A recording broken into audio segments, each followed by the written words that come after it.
How's it going, guys, and welcome to RC Cincy. So this is part 3 of the build. Honestly, this is the hardest part. It took me 4 hours to do it. I didn't want to film everything. I could show you everything that I did. It isn't actually as hard as I thought it would be. So the very first thing you're going to need to do is you're going to need to unscrew this screw right here and this screw on this side. Then you're gonna need to pull that piece out. Then you're gonna need to squeeze it and pop the bucket off. There's a little metal, there's a plastic black brace in the middle. Remove that as well. These will basically be two separate things. Remove this piece, it does come out. Remove that piece.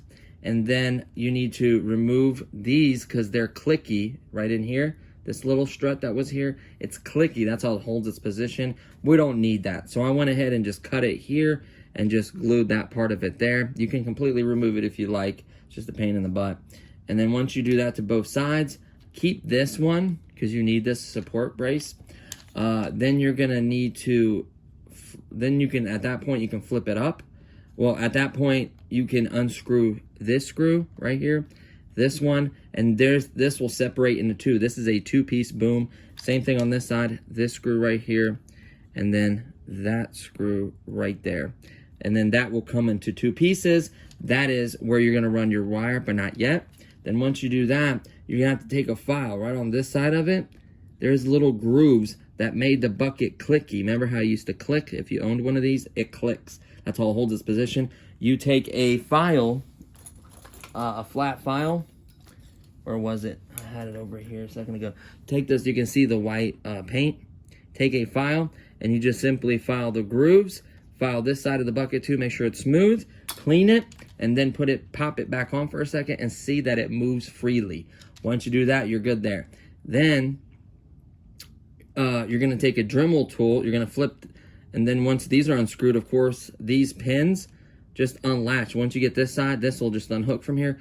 Flip this back, get a Dremel tool, and cut this back lid. Now, if you're slick, you can cut it to the shape. I'm just gonna add an insert later. I just cut this whole back lid to give me room to route wires and play and adjust stuff. It just made it a lot easier. Once I cut that, I basically decided to go with the bigger servo. So the servos I ordered were 9-gram digital servos. They're great, but honestly, I wanted more power. So I went with these servos. Now, I wrecked a very, very beautiful plane because I didn't set it up right. And it was FMS, a really nice plane, and it came with 17-gram digital all-metal servos. So they have nice long wires as well. So I grabbed 2 of those, and then I also grabbed these pins that normally went to attach the wing. So, and these servo little control horns right here. So that plane, you know, wasn't sacrificed for nothing. I only took 2 of the servos, so technically, you know, I could replace those, no big deal, if I want to ever, you know, build another plane like that. So I went with 17. Now, if you went with the 9 smaller one, you may be able to tuck it below this line to put a nice lid on there. Mine is too big. It's hitting the bottom motor box down here. So that, because it's so big. Now, the smaller one would probably fit in there. That may be a better scenario for you, depending what size servo you're using. The 9-gram ones are plenty, but the 17 grams, this thing is overpowered, and I love that. I'm not gonna lie. You can go with bigger ones. I can link bigger ones if you guys would like at Amazon. They're not very expensive. So I installed this rod here to add strength. Now, before you put this cover back on this side, you're gonna need to snip the ends off right here and right here, because this is where your rod's gonna be. And then you also want to run your wire through here for the front. So you ain't gotta even install this. All you gotta do is notch out a spot underneath, just like I did. See how I notched out a little spot? And you're gonna run the wire neatly. Make sure they're not where any of the screws are, because you'll screw right through it and you'll damage your wire.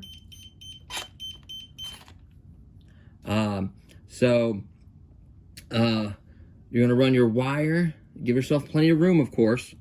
Run your wire through here, and it's gonna eject out and back. Make sure you got some play so it can actually move while the arm is going up and down. And then you're gonna create a little metal link just out of this stuff right here. Let me show you. This is my scrap pile, by the way, parts and stuff. It's this little piece right here. Hold on. Now you can use these servo linkages. I feel these are harder to bend. This stuff's like piano wire. It's used for different RC stuff. This stuff can be bought at a store. It's just copper wire, copper or metal wire, basically. You can find it in other stuff.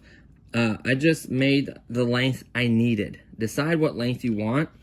I made my length, made a loop to go around it. See that loop? And then I put it, and then I wallered out the hole a little bigger to connect it to my control horn right here. That's the length I went with. Connected it. Then for the front, I just mounted it to that spot that I showed you guys in the other video where it says, hey, this is a good spot to put it. That's where I put my servo. I did use zip ties. Unfortunately, mine weren't that long, so you can see I had to use 2 of these little ones. That's unfortunate because you can see them right here. I probably could have placed them better, but it's not the end of the world. I did use a marker to mark out what kind of servo it is, just so it looks a lot better. Marked it here a little bit where I put some hot glue to kind of hold that corner to strengthen it. You can see that plastic piece right here I was talking about. Now the bucket moves with the servo. Everything else, you guys seen the receiver in there, the ESC, everything else fits perfectly fine in there. There's plenty of room in there. It's just a matter of getting a piece of aluminum. For me, what I'm going to do is I'm going to spray paint a piece of black aluminum. I'm going to spray paint it black.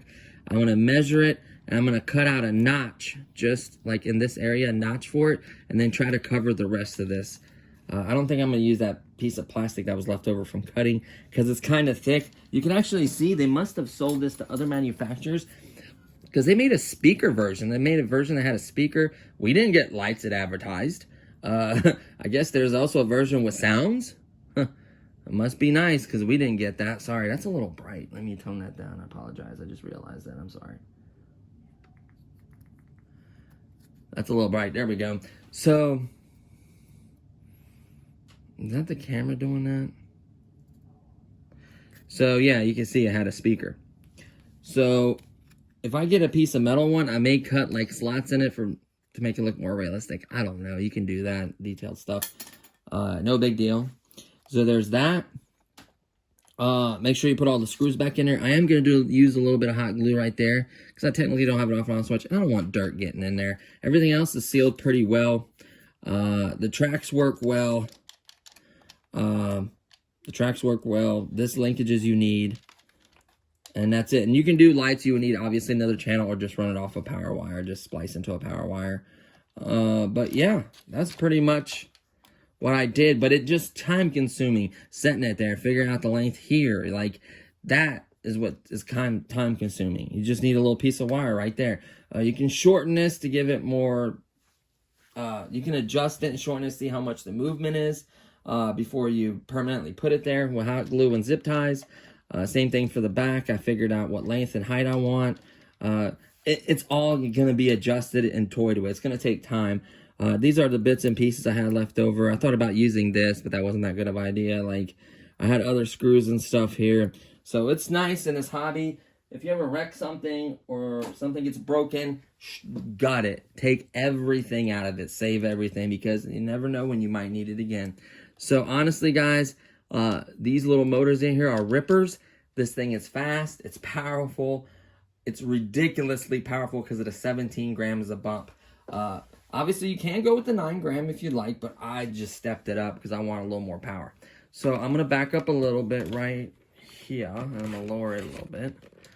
And I'm going to go back and forth. So it's been on this whole time. So here's back. So you can see back, forward, Ooh, I don't want to. Ooh, it's got so much power. Here we go.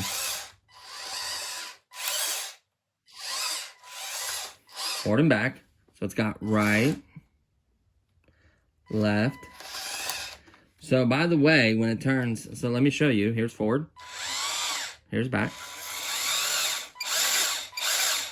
Here's right. See that? They turn opposite directions. That will make it cause it turn on dime. You hear the track clicking every once in a while. Don't worry about that. So here I'll have it spinning multiple times to show you that they don't come off or anything. With time, will they stretch? Probably. You could always put them in hot water. Thanks for that tip, by the way. Whoop.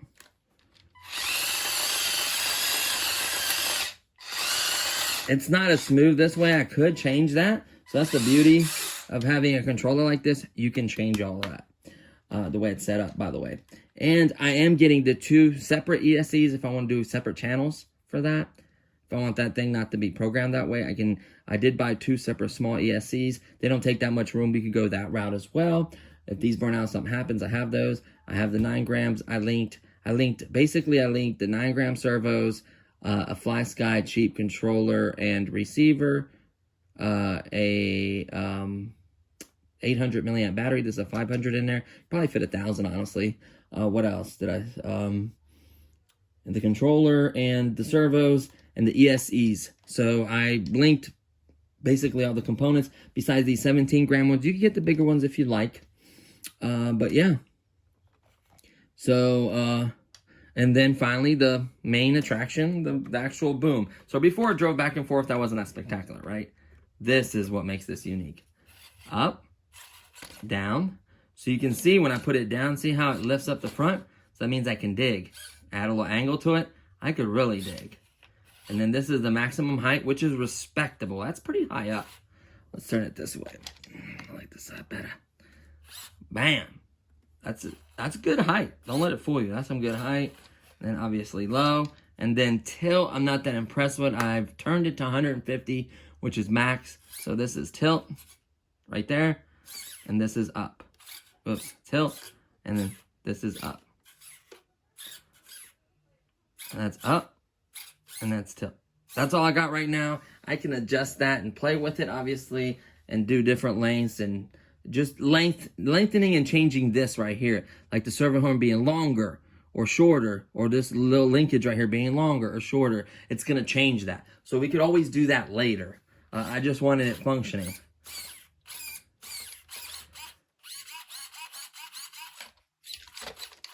It's got some power. It's a little fast. I mean, look at that. It's going to dig. When you do that, that's going to dig. That's what I mainly wanted. And then be able to scoop some dirt, which it can, like that. Lift it up, go over there, dump it. So that's how it is. I can do that one thing where you let it go and it stays in that position.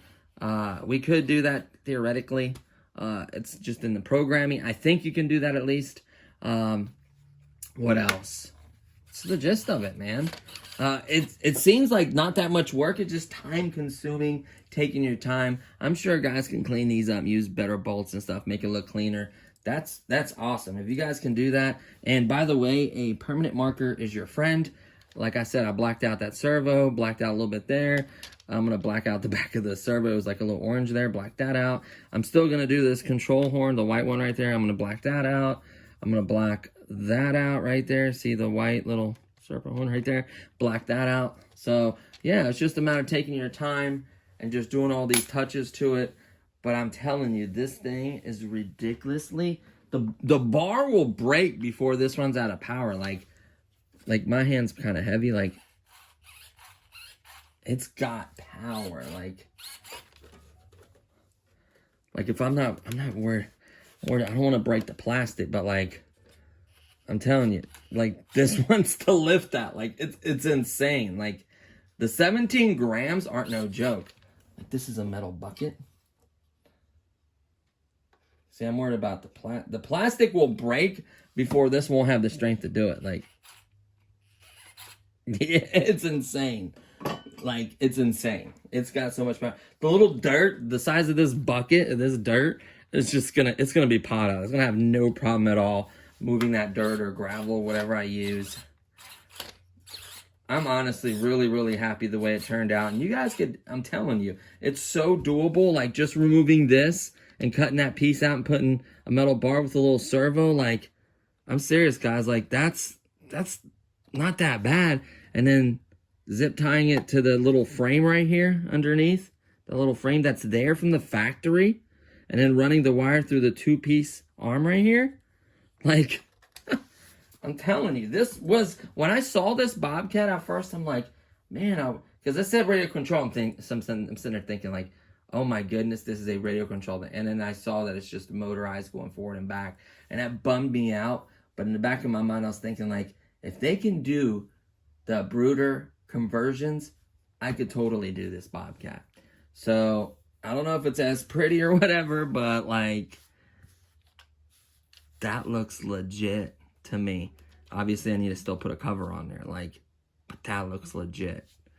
So, like I mentioned in the video before, the 1/16 scales, guys, just a little bit, like he would barely fit in there. It would actually be smaller than the size that it says, but I could change the numbers on the side. Does it say T9 something on the side? It doesn't even say that. So like, it could be like a T, 490 or instead of a T590. You know what I mean? Like, they're not gonna know.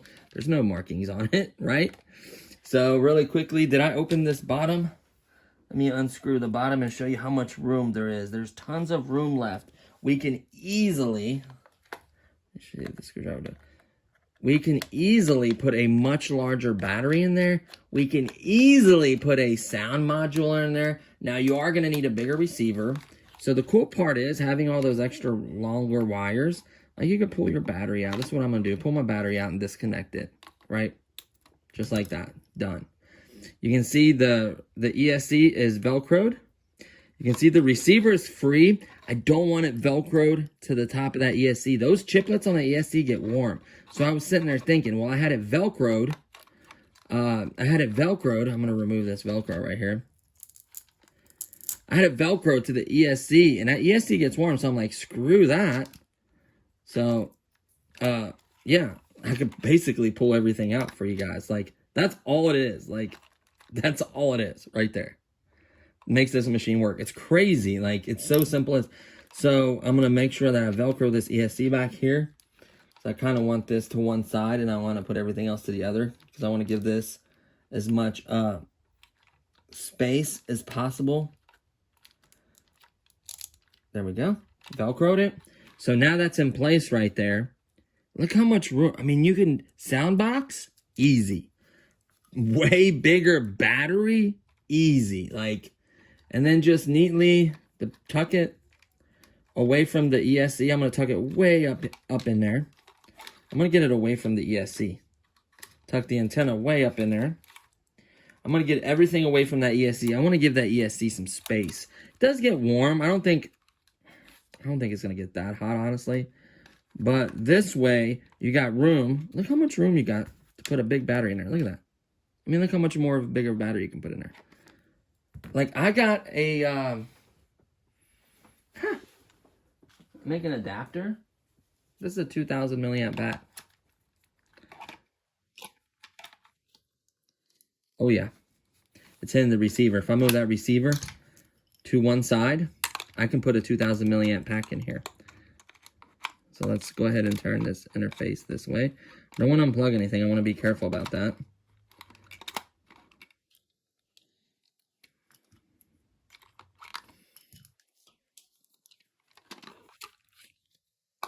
I'm telling you, you can put this 2000 milliamp all day. All day. Yep. All day. 2000 milliamps. And feel the weight of this. Like, that would add so much weight. Yeah. That receiver is away from this ESC. You can see it's got its own space. That's what I wanted. So, and you can change these plugs. You get GST 2000s all day long. I actually have a JST 800, but this is a 3.7 volt. I have other one. I have a 650 somewhere. Duh. Here's a 1200. Out of this, I can just take this 1200 7.4 volt and put it in there. Let's go ahead and turn this off. There we go. I'm curious if this 1200 will fit in there. It's a little long. That's what I'm like thinking. This is a 1200 JST connection. They make a 2000 JST connection, by the way. All day. All day. There's 1200 milliamps. More than double the size of this capacity. So guys, I'm going to be using this battery all day.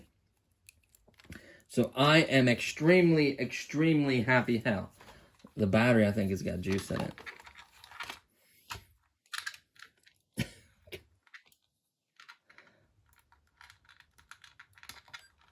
Yep, you heard it beep. You heard the beep.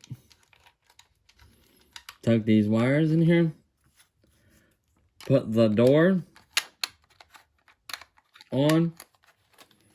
And then we're going to go ahead and just tighten up this screw. I don't think I'm ever going to use a 500 in here. You're probably working with it all during the day and stuff for the machine.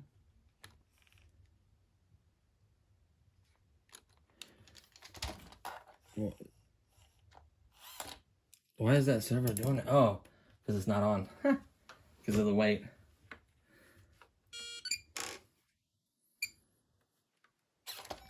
See? That's got a lot of weight. You can see how it kind of almost bounces. See that? That servo is not light. Like, I need to put that servo on a scale. Let's get this car out of the way. So we're definitely gonna use this battery. Let's see. Oh yeah. This okay, so this battery that we were using is a 10 continuous. I guarantee that one's at least a 20 or a 30. It's at least a 20 to 35C battery. So we're getting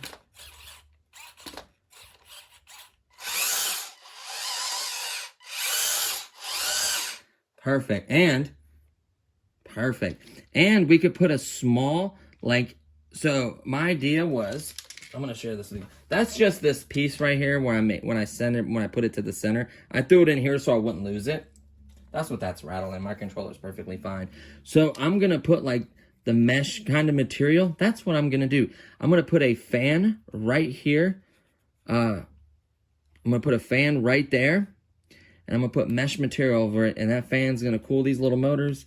Well, they're encased. That's not gonna work very well. Well, I'm just gonna do a mesh material, like a great kind of material over the back, so it'll look more realistic. That's what I'm doing. I'm gonna buy like a section of it, or roll of it, cut it out, section of it probably, and just cut it out, the mesh stuff, cut it out, notch it for where this piece is, and that's it, guys. So yeah, I'm running it with a 1200 all day long.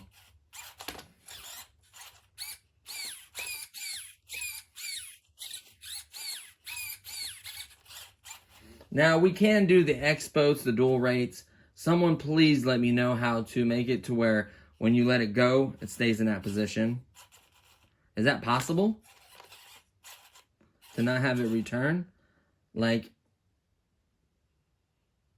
is that possible? Is that a setting in your controller? So, like, this little door opens, right? And I can change it?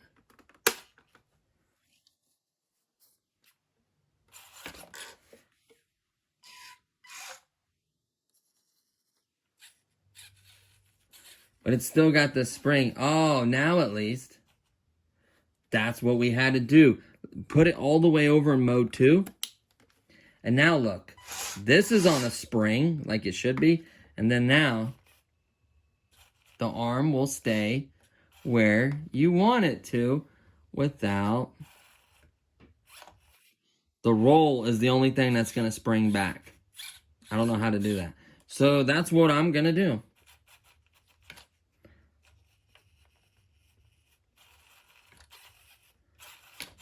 And it gets rid of all that bounciness that was going on. It was bouncing so bad. Yep. And then I can have it all the way down like this to dig. Like that. Dig. Yep. That's what I'm doing. So I can select this position right there. There you have it, guys. The this video is long enough. Sorry. I'm just excited, just kind of like ideas come to me when I'm shooting a video. Really need to stick to a script, but yeah, it's not that bad. If you could just get a long screw, the metal I showed you, 2 servos, the ESCs I linked, the other smaller servos I linked as well. Those would probably fit better. They're smaller and they would tuck in there better. And you don't need 17 grams of power. The 9 kilogram all metal ones that I linked are probably perfectly fine for this, actually. So you could go that route. But yeah, man, I'm just, you know what? I'm going to put because I have an 8 channel. I have a 6 channel or 8 channel. I'm going to put in a 6 channel and I'm going to go with lights on the front and back. I'm going to tap out I'm going to cut out little holes, drill out little holes, and put lights for the back and the front. And I'm going to do a sound box. Because there's enough room. For sure. Like, especially if I go to, like, I can get a 1000 pancake one, just like this, but it's an 1000 instead. Or even the 800s I linked for you guys would be even fine enough. Like, this battery lasted quite a while. Like, I was testing and running this battery the whole time, and I had no issues. So I'm curious to see the runtime between a 500 and a 1200. And that 1200's got more weight too. So it's going to keep it from tilting. Dude, that takes so much weight. Dude, I need to weigh this. This thing is heavy.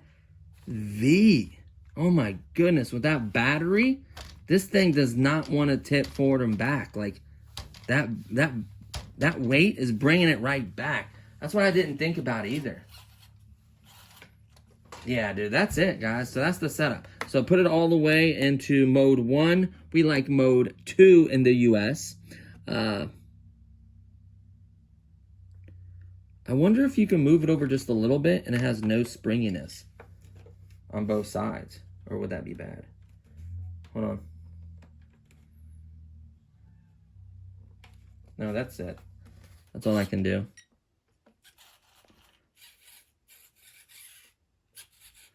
I'm perfectly fine with that. So there you have it, guys. That is part 3. Any questions, please feel free to ask below. RC Cincy on Facebook. Send me a message. If you have an issue, I can maybe send a small video showing you how to fix it. Maybe you can send me a video. A lot of time of the issue is communication on YouTube. Let's say, I don't know, one of your RCs doesn't work and I did a review on it and you asked me a question. Maybe I don't understand it or maybe I'm not. Maybe it's on me. You know what I mean? I'm not getting it. So reach out on Facebook. You can literally send me a clip of what it's doing and I can diagnose it a lot better than just someone telling me. I can see kind of what's wrong with it and show me. You know what I mean? Like we could do that. We can share, you know, and help out each other's channels.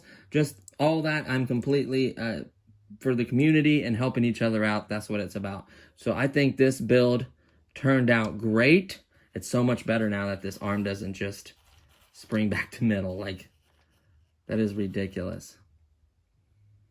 Yeah, that is so much better.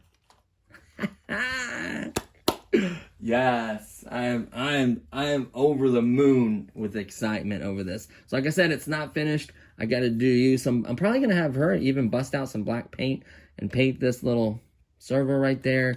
Paint this one back here. Whoops, I hit the stick on her. This thing's got some speed. Watch this. It's ridiculous. Like, maybe the other battery's better. Like, I don't want to wear those little brush motors out. Honestly, 100%, I'm going to go get another one. I'm going to get another one, and I may even get, they're $20, right? The Brunner ones are probably more than 20. I'm going to be 100% honest with you. And their quality is great, but you have to cut out a bunch of plastic. You have to make shafts with little cog wheels, and like, it's so much work. It's so much more work than this, in my opinion. So, and this looks very scale, very detailed, obviously with a cover there. That's like the biggest thing I want to worry about. Yes, the servo's there. What can you do about that? Being blacked out does help out tremendously. But yeah, so I'm going to buy another one, and I'm going to try to do it even like cleaner. I'm going to probably use the 9-gram servos, and I'll probably try to make it more detailed videos as well, like with the 9-gram ones would fit a little bit better. I'll tuck it down here, probably only, maybe I may install the servo from underneath, and screw it in. I didn't even think about that. and then just cut out a hole where just the linkage comes out. Just this little linkage right here comes out. That would be epic. I can make it look so much cleaner, nicer now that I've actually done it once. So the next one would be better. This was basically like a prototype. So show me the ways, like share ideas and stuff with you guys. I'm definitely buying 2 more for sure. One will be in the box for parts and stuff that I need. And another one, I'm going to try to do it even better. I may try to find a sweet spot. If I get the 9 gram and honestly, they're not performing real well, or you need a little more power, I'll be 100% honest with you. I don't know that. So I will use those 9 grams in the next build just to see how that does. Is there something between 9 and 17? I'm sure there is, like 12 maybe or something like that. I just can't get over that it does that. Like, I'm geeked. I'm sorry. I'm just excited. So that's it, guys. Thanks for watching. Thanks for all your support. Please subscribe. Give this video a thumbs up if you enjoyed it. I put a lot of work into this thing. Any questions, please feel free to message me and or write me in the comment below. I will link some 17 gram if you want to do the bigger ones. I will link a couple of those.